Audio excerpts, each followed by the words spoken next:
All right, and some news just coming in away from the budget. The VCK, the Vidudalai Chiritikal, have got 10 seats from the DMK. In fact, they've also wanted a loyalty bonus for staying on there, so 10 seats. But of course, probably the Congress will now ask for a loyalty bonus for staying on the DMK. We'll have to see how that unfolds. But back to the budget and back to Mr. Venkatesh, chartered accountant and author. Mr. Venkatesh, thank you for staying with us. Now, all budgets are always presented in the run-up to International Women's Day, which begs the question: what has the finance minister done for women? Why is that there's been no separate hike in the exemption limit for women? Yeah, that will be there every year. But you see, the whole idea was to merge this, simplification and rationalization meant that the differentiation between the two sexes should be removed, and that is what the DTC, that is the new direct tax code, was talking.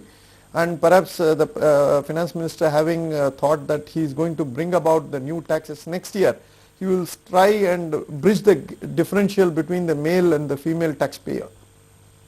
So that's the rationale that has gone behind this.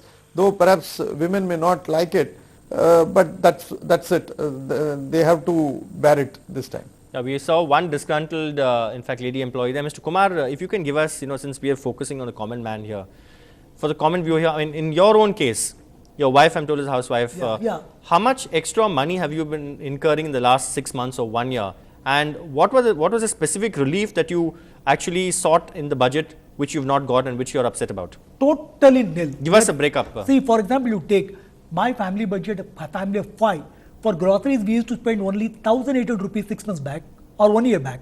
Today, it is more than double. For even 2,000, see the rate of pulses, see the rate of oil, see the rate of rice, everything is almost double. Come to milk, we used to consume about for 1,500 rupees, 2,000 happily. Now, even with 2,500 rupees, we are not able to totally feed my children. Take the case of petrol. I used to fill up my tank just for 600 rupees every month. Today, it is 1,200 rupees. And the finance minister has done nothing to cap the food inflation, which is very, very important for a middle class salary man like me. How to By the way, petrol prices could rise. I mean, there are definitely indications rise, because he is giving exemption in only excise. He has never said that automatic mechanism will be withdrawn. So whenever there is a price rise, 2 rupees, 2 rupees, 2 rupees, within a month it will be another 50 rupees increase. Shortly it may be 100 soon. What about the hospital thing? It's rather the most horrible thing for a senior citizen. See, the 80+ population is coming down. Probably that's our finance minister's guessing. That's the thing. He has given a great presentation to them. Life expectancy is going up in India. So. But this 10% service tax is not at all justifiable. I want to also quote the Madrid International Plan of Action on Aging. In fact, we have ratified that. Financial security, healthcare, shelter and protection of the elderly against abuse and exploitation. Yeah. Does this run counter to that? Definitely. The fact that you are taxing. Definitely. It is not only counter, it is again the very principle what the government has laid. So you want to protect the aged people, you want to punish the son and daughter if they do not care for them. At the same time, when they go to the hospital with sickness, pay the 10% service tax. What is the justification of that, Sanjay? Totally unjustified service tax particularly on the senior citizens and the people above 80+. He should not have created a class and imposed service tax like this. It is not at all justifiable for a middle class.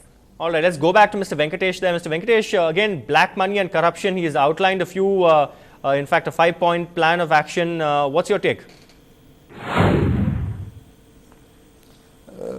Suddenly, the finance minister, who was all along, a petty shopkeeper accountant, or perhaps a panchayat leader, suddenly became a philosopher when it comes to black money. He waxed eloquence. He said we are unfolding a 5-fold strategy, joining the global crusade, creating appropriate legislative framework, setting up institutions, developing systems, imparting skills. These are all vague statements. You can repeat it hundreds of times, but finally the action has to be on the ground. We are not able to get hold of one guy called Hassan Ali who owes 50,000 crores to the government. Now, this is admitted as on 2009. In 2011, his tax bill must have ballooned close to 75,000. Along with his colleagues and his wife, the amount should be around 100,000 crores. Believe me, he and his family owes 100,000 crores. But I have this particular paper with me of the government, which is this receipt budget, and it gives you the statement of tax. Yeah, sorry to interrupt you. I don't want this to sort of go off at a tangent, Mr. Venkatesh. Sorry to interrupt you, but again, Give us very briefly in a sentence your rating of this budget for the common man. See, the common man did not figure in this budget. This budget was some sort of, a grandfather trying to distribute lollipops to his grandchildren. Whosoever came first got it. It was again a first come first serve basis. Whosoever thought would come and give it and make a presentation before the finance minister, you take 100 crores, you take 10 crores, you take 15 crores, and at the end of the day finance minister doesn't have much to offer concrete. And I think there were in last 20 years I have been following budgets. I think there was a disaster of a budget in 1988 by N.D. Tiwari, if I remember right. This budget may not shake that position of Mr. N.D. Tiwari, but comes close to being one of the most insipid budgets in the last 20 years. All right, strong words there, but thank you very much, Mr. Venkatesh, for joining us from New Delhi. A final word from you, Mr. Kumar, as a common man. Again, of course, see, also we've not talked about home loans. Yeah. There's some relief there as from 20 to 25 lakh rupees. So he's tried to do something, but you're saying it's precious little. Sanjay, just now you quoted the statistics for the urban population.